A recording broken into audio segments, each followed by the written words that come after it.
Hey everyone, Ray here. The Guide to the Project Management Body of Knowledge, the PMBOK Guide, is the de facto standard for project management. It's used by many project professionals responsible for the outcomes of projects, including those in information technology, construction, engineering, biotech, pharmaceuticals, and other industries with similar workflows. Although the PMBOK has been updated over time to reflect industry changes and new technologies, it had a significant restructuring in 2021. The PMBOK is a set of standards for project management. It's not a process, but a framework to help you develop your own process. The PMBOK guide describes how to use that framework, so it's essential to understand the guide before diving in and implementing it. The best way to think about the PMBOK is like this. Imagine you're building your own home. Someone gives you all the materials required, wood, nails, paint, and so on, but doesn't give you any instructions on how exactly those materials should be put together. It's what the PMBOK looks like. It gives you lists of tasks without telling you which order they should be completed in or even how many times they need to be completed before moving on to the next step. There may be some recommendations around it, but that's all they are, is recommendations. In short, it's a non-prescriptive standard. The 7th edition of the PMBOK Guide was published in August of 2021, the latest version. PMI has been changing its guidelines to keep up with changing trends in project management practices and technologies such as agile and lean methodologies and cloud computing. In addition, the organization wants its certification to be relevant still when you apply for jobs years after you get certified.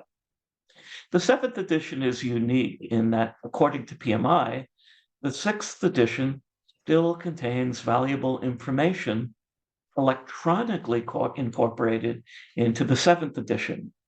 In addition, the 7th edition introduces principles and performance domains.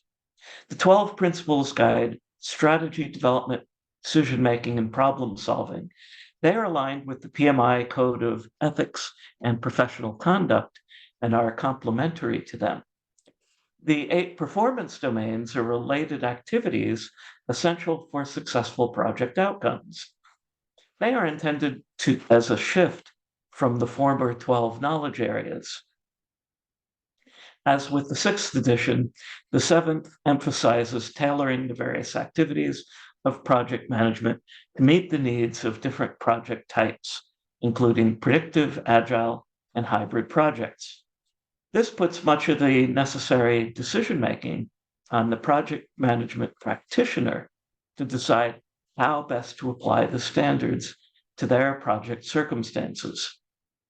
Finally, the 7th edition is supplemented by a new product, PMI Standards Plus. This is where PMI is placing the 6th edition artifacts, such as process groups and knowledge areas. Due to their continued importance, we must look at these to understand the depth and breadth of the framework fully. The 5 process groups are building blocks of project management. Each process group has a set of processes grouped to form a standard body of knowledge for managing projects. The process groups are initiating, planning, executing, monitoring and controlling, and closing. Process groups describe the overall scope of a project or program. PMBOK Guide also contains 10 knowledge areas. Knowledge areas further define the work that is done within each of these process groups. For example, risk management can be found in planning, executing, and monitoring and controlling process groups. In the planning group, risks are identified and analyzed.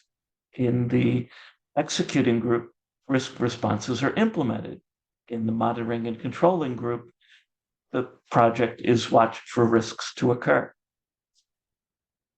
The PMBOK Guide is the gold standard for project management. It is a guide for project managers and used around the world. The PMBOK framework helps project managers manage projects effectively by understanding what to expect during different phases of a project, and how to keep them on track. The PMBOK guide has grown significantly from around 50 to 100 pages as an initial white paper to over 1,000 pages, which are contained in the 6th and 7th edition. This is one of the reasons why I wrote and published the Accidental Project Manager series. When writing these books, the PMBOK guide was searched for the least common denominators, practices and skills needed for all projects of any size, designed to increase success. These books are for accidental and new project managers, beginning project management learners, and those exploring project management careers or looking for a refresher. Told as a business fable, concepts are put in simple terms, mnemonics, and stories to make them more memorable. Links to purchase these books will be in the description below. Thanks for watching, everyone. I'll see you soon with another tip.